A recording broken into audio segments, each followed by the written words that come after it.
Coordinates, vectors and টেনসরের 14 নম্বর টিউটোরিয়ালে আপনাকে welcome করছি। আমরা খানিকটা গুরুত্বপূর্ণ একটা প্রবলেম সলভ করব। Del A superscript P upon del X superscript Q কি টেনসর? তোমার উত্তরের পক্ষে যুক্তি দাও। আমাদের কোশ্চেনটা হচ্ছে এমন। এখন এই যে এক্সপেনশনটা দেওয়া আছে, এটা কি টেনসর কিনা আমরা সেটা আইডেন্টিফাই করব।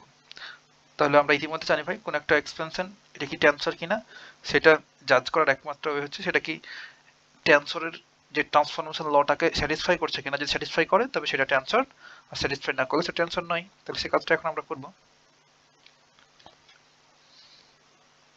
সলিউশন। আর যেহেতু ট্রান্সফরমেশনটা স্যাটিসফাই করছে কিনা দেখবো, সেহেতু আমাদের দুটো সিস্টেম লাগবে। একটা হচ্ছে সিস্টেম 1, যেটাকে S1 আমরা বলি, আর আনাদার সিস্টেম হচ্ছে সিস্টেম 2, S2। এখন এইটা কোন সিস্টেম আছে ভাই? এই যে এ সুপারস্ক্রিপ্ট পি, এটা তাহলে কোনটা ভেরিয়েন্ট? তাহলে এটা যদি সিস্টেম 1 এ থাকে, এই সিস্টেম 2 তে যদি নিয়ে যাই, ট্রান্সফর্ম করি, তবে এটা হয়ে যাবে এ বার সুপারস্ক্রিপ্ট পি এর করসপন্ডিং হচ্ছে আই। আর এই টোটাল এক্সপেনশনটার করসপন্ডিংটা কি হবে?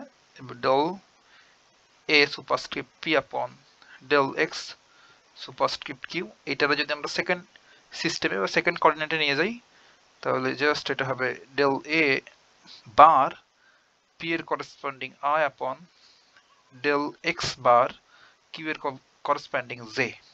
এটা আমাদের পরিবর্তন। এখন এটা আমরা ম্যাথমেটিক্যালি দেখাবো। হেয়ার বা এখানে এ সুপারস্ক্রিপ্ট পি একটি একমাত্রার বা এক র্যাঙ্কের একমাত্রার কন্টাভেরিয়েন্ট টেনসর।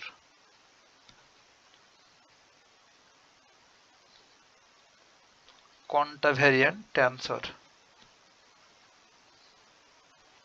সুতরাং বা দেয়ারফর টেনসরের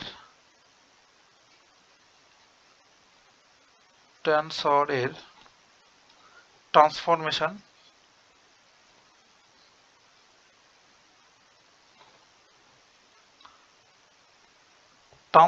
ল হতে পাই, ও রূপান্তর বিধি হতে পাই, ল হতে পাই। তাহলে এ bar superscript I equals to, এটা ট্রান্সফরমেশন হবে এ সুপারস্ক্রিপ্ট পি। এটা যেহেতু কন্টাভেরিয়েন্ট, সেহেতু এই সিস্টেম থেকে আমরা একটা ভ্যারিয়েবল এক্স যার পার্শিয়াল ডেরিভেট করবে, এটাকে আমরা বেসিস ভেক্টর বলি। তাহলে এই কম্পোনেন্ট আর বেসিস ভেক্টর অপোজিট ম্যানারে পরিবর্তিত হয়, সেহেতু এটা যদি উপরে আসে নিচে দেবো ডেল এক্স সুপারস্ক্রিপ্ট পি, আর সেকেন্ড সিস্টেমটা ডেল এক্স বার, এখানে আই আছে সেহেতু আই। এটা হচ্ছে আমাদের ট্রান্সফরমেশন। এটা দিলাম 1 নম্বর ইকুয়েশন। এখন প্রিভিয়াস প্রবলেমটার মতো এখন আমরা বলবো 1 নম্বরের বা 1 এর উভয় পক্ষকে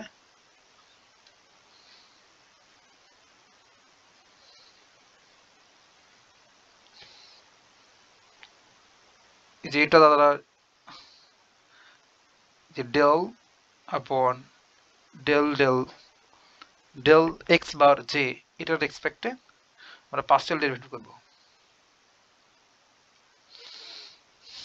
এক্স বার সুপারস্ক্রিপ্ট জে এত এর সাপেক্ষে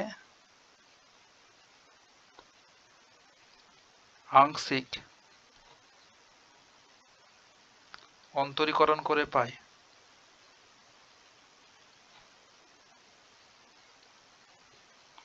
পার্শিয়ালি ডেরিভেটিভ করলে কি হবে?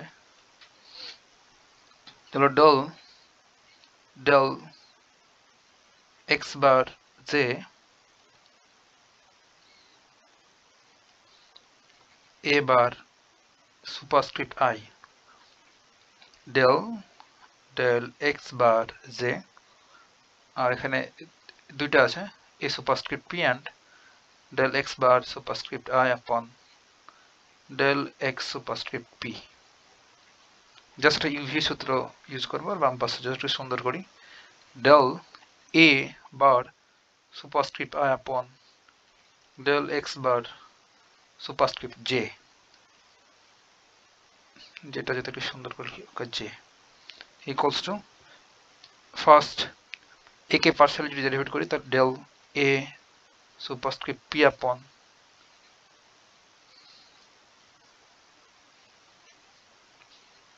ডেল এক্স বার জে পরটুকু জাস্ট পড়ে থাকা যাবে del X bar I upon del X superscript P plus A raise to the power বা এ সুপারস্ক্রিপ্ট পি জায়গায় থাকলো, আর এটা যদি ডেরিভেটিভ করি তাহলে একসাথে করলে কি হবে, ডেল ডেল ডেল স্কোয়ার, একবার লিখে দিলাম del square X bar superscript I upon নিচে পড়ে থাকলো এটা আর এটা, নিচে পড়ে থাকলো এইটা এবং এই যে এটা। আমরা ভেঙে ভেঙে করছিলাম প্রিভিয়াস টিউটোরিয়ালে, এটা তার ভাঙছি না, ডাইরেক্ট লিখে দিচ্ছি। নিচে হবে del X bar superscript J into del X superscript P. এখন এখানকার এই পোর্শনটাকে একটু সুন্দর করতে পারি, ডেল এক্স বার আই এইটা পার্টটা প্রথমে লিখছি, দেন আপন ডেল এক্স সুপারস্ক্রিপ্ট পি, এই পোর্শনটুকু জাস্ট প্রথমে লিখলাম আর কি। এখন এক্সট্রা করে এখানে ডেল এক্স সুপারস্ক্রিপ্ট কিউ লিখলাম, কেন লিখছি একটু পরেই বলছি। দেন আপন এর নিচে জাস্ট এই জেটা রেখে দিলাম del X bar superscript J, আর পড়ে আছে এটা ডেল এ সুপারস্ক্রিপ্ট পিটা তো পড়ে আছে, তাই এটা লিখি নাই এখনো, লিখে দিলাম ডেল এ সুপারস্ক্রিপ্ট পি আপন এই যে বেশি লিখেছিলাম সেটা কমাই দিই ডেল এক্স সুপারস্ক্রিপ্ট কিউ। এখন এই পোর্শনটুকু একসাথে রেখে দিলাম, বাকি এটা আর plus A superscript P del square X bar superscript I upon del X bar superscript J del X superscript P. Left সাইডে ছিল del A bar superscript I upon del X bar superscript J. এখন দেখেন ভাই এইটুকুর transformation হচ্ছে just এখান থেকে শুরু করে এইটুকু, এই যে এটা বার সিস্টেমে, এই দেখেন এটা ছিল বার সিস্টেমে, এটা হচ্ছে বার সিস্টেমে, আর রাইট সাইডটাতে আমরা পেয়ে গেছি এই যে নন বার সিস্টেমের জন্য এইটুকু। এই যে এই পোর্শনটুকু আমরা যে আন্ডার কি জানি বৃত্ততে ঘিরে দিলাম, এই পোর্শনটুকু পাওয়ার জন্য মূলত আমরা এই যে ডেল এক্স কিউটা উপরে গুণ করেছি আর নিচে ভাগ করে দিয়েছি, এটা পাওয়ার জন্য। আমাদের ট্রান্সফরমেশন করা সত্ত্বেই হচ্ছে বাম পাশে যদি বার সিস্টেমে থাকে তো এটার করসপন্ডিং একদম বার ছাড়া, এই দেখেন আই এর করসপন্ডিং কত এই যে পি, আর জে এর করসপন্ডিং কত কিউ এখানে আছে, আর এই যে বার সিস্টেম এটা বার ছাড়া সিস্টেম থাকতে হবে। তাহলে এটা হচ্ছে সিস্টেম 2 এটা, আর সিস্টেম 1 এটা আমরা এখানে পেয়ে গেছি। সেহেতু এখান থেকে শুরু করে এই পোর্শনটুকু হচ্ছে আমাদের একটা ট্রান্সফরমেশন, বাট এক্সট্রা করে এই অংশটুকু ঝামেলা করছে। এই অংশটুকু যদি না থাকতো তাহলে আমরা বলতে পারতাম এটা হচ্ছে ট্যানসর, বাট যেহেতু এই অংশটুকু রয়েছে সেহেতু এটা ট্যানসর নয়। তাহলে এই কথাটুকু এখানে মাতৃভাষা লিখতে হবে। এইটার যদি 2 নম্বর ইকুয়েশন বলি এখানে লিখব